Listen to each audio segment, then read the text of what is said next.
What's going on, guys? RC Pilot Will here. Welcome back to the channel.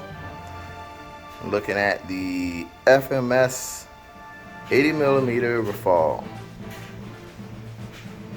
Take it in, take it in. Beautiful plane. So, on this video, we're gonna just talk about a few things about the bird. I'm gonna talk about the bird. I'm gonna talk about the setups, and I'm gonna also talk about the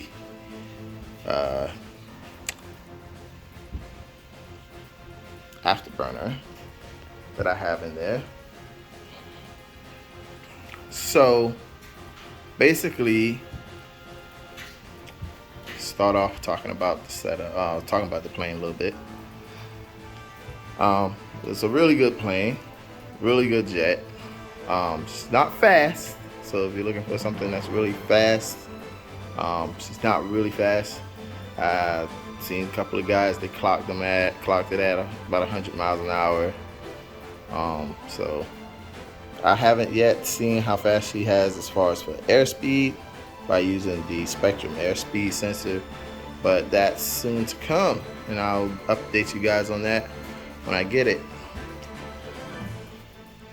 So let's just rip this open a little bit and one hand in here. Okay, so I got that off of there. Got a 4,000 milliamp hour pack in here. It's just one of my low end packs.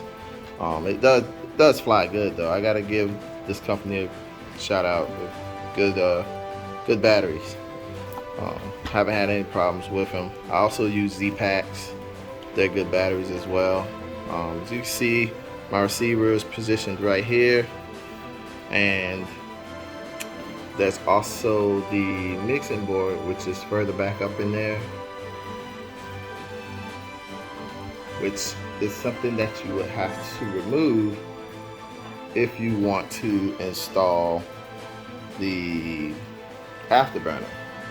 There's a lot of wires back in there, I kid you not. So be prepared for when you pull that thing out. Let me just reach right here, grab my pointer. So basically, to get that out of there, there's a screw that belongs right here. I took it out. I didn't put it back because, you know, in this case I have to pull this thing out. I didn't put it back, but once it's in there nice and snug. It's not going anywhere. It doesn't bump into the receiver or nothing like that. This is how I've been flying it. Haven't had any troubles with it at all. But you just gotta take this screw out. Of course, if your receiver's sitting here like how mine is, you gotta remove it.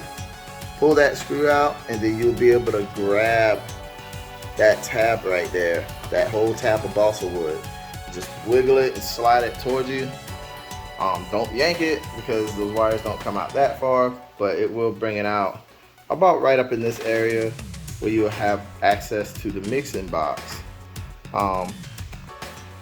I didn't disconnect any of the cables from the mixing box to work on it as far as to get my Cyclone installed, but you will have to pull that out of there, that mixing box out of there, to get a fish wire in and get the pull the servo lead up so that you can get to it.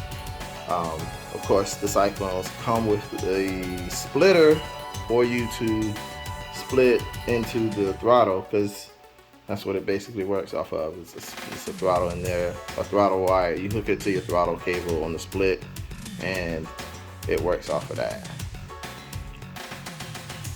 Really nice Afterburner in the air. When it's in the air, it looks pretty good.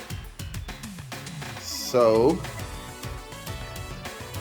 moving along here, I'll turn this around and show you guys.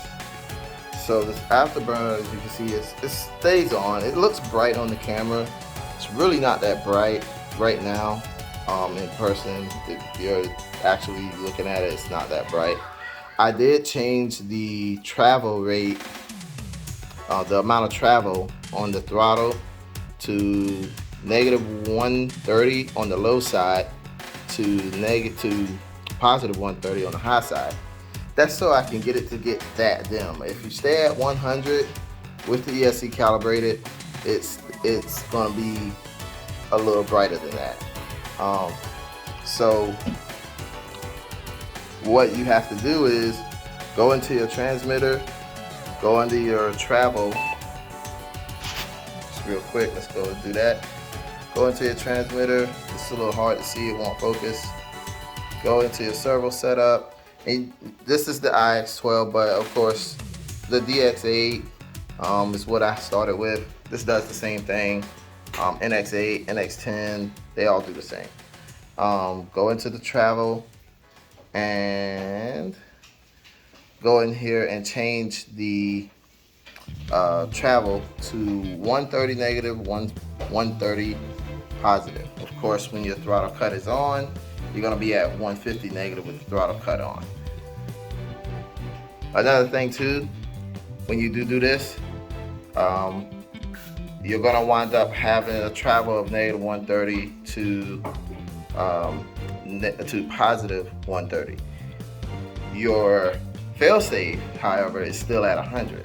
So always make sure that you go into, if you have a receiver with forward programming, if not, and you have one that you have to hook a programmer up to, you just plug that up to your computer or your phone to program it, and you just go into here and you want to do other settings, and make sure you go into failsafe, and make sure you go into failsafe positions. Go into failsafe and go to preset.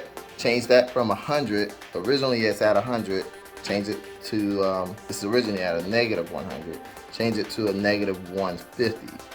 If you don't change it to negative 150, what's going to happen is you're going to get in a position where you're going to wind up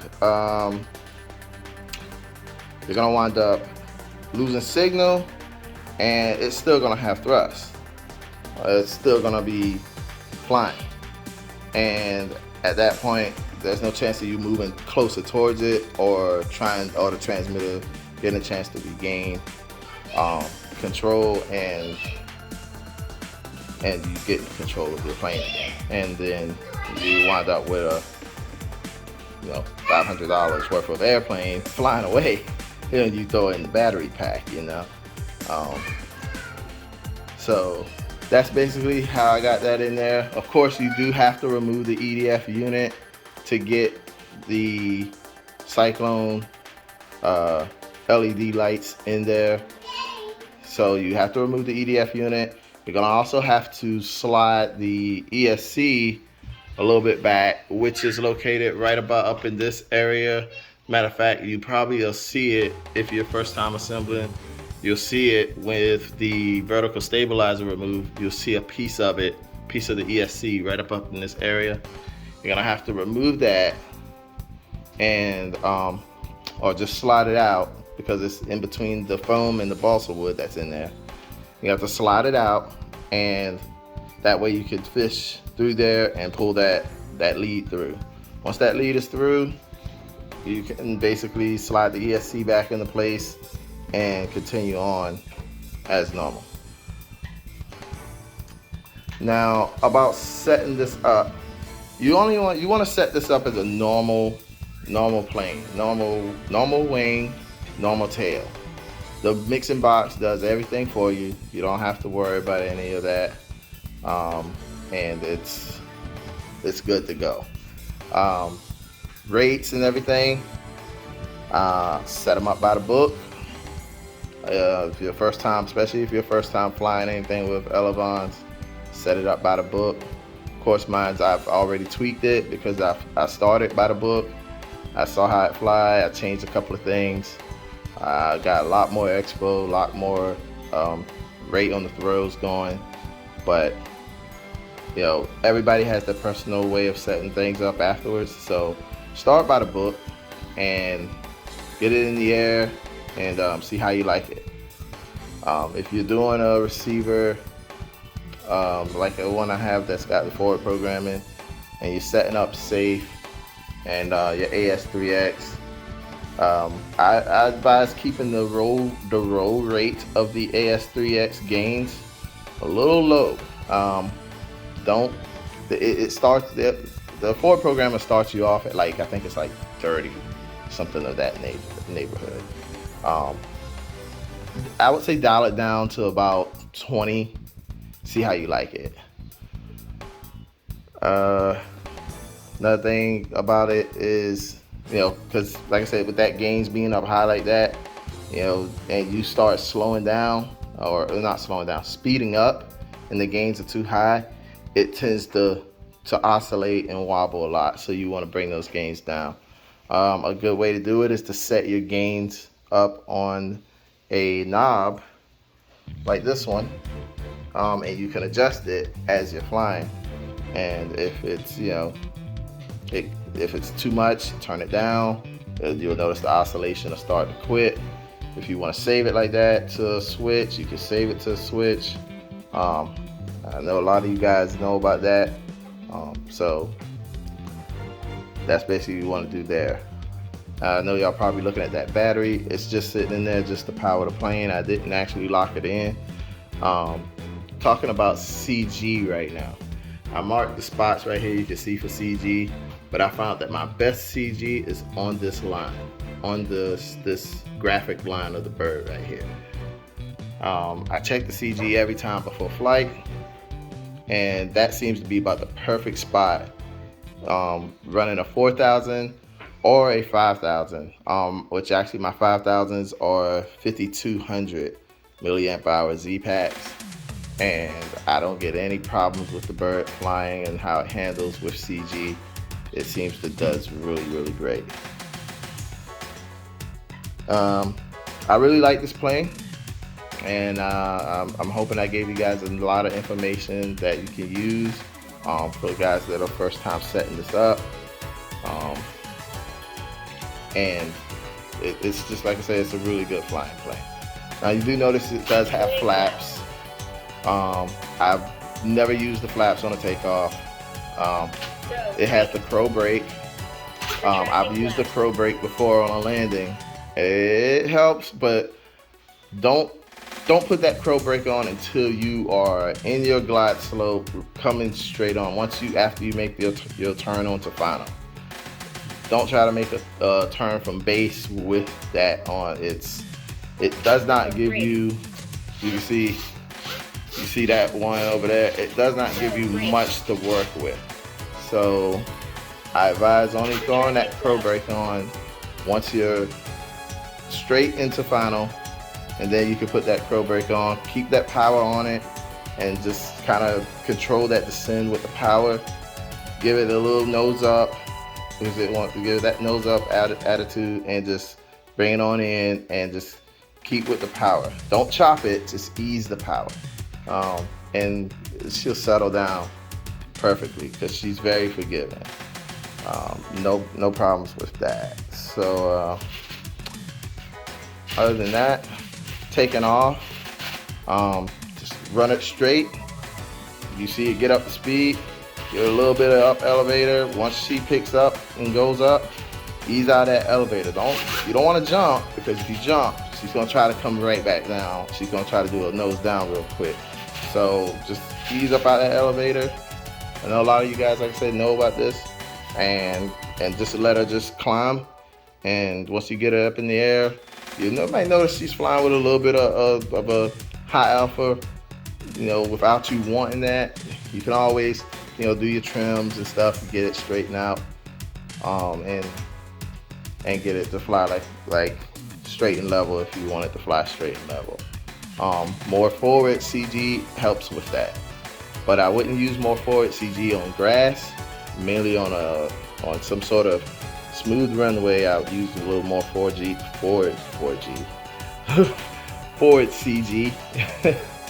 and that way you can keep a nice level nose or whatnot. Like I said, I really like this plane. What got me to like getting into this plane is I've watched I watched Brian Phillips fly it. I watched Pilot Ryan fly it. And I watched RC Informer fly it. Big shout out to those guys. They really brought me onto this. Big shout out to my man 5-star. I hope this helps you out. I see that you're very excited about this plane, man, and I hope what information I gave you helped you out. Thank you guys for watching, and like and subscribe. Any questions, leave it in the comments. RC Pilot Will out.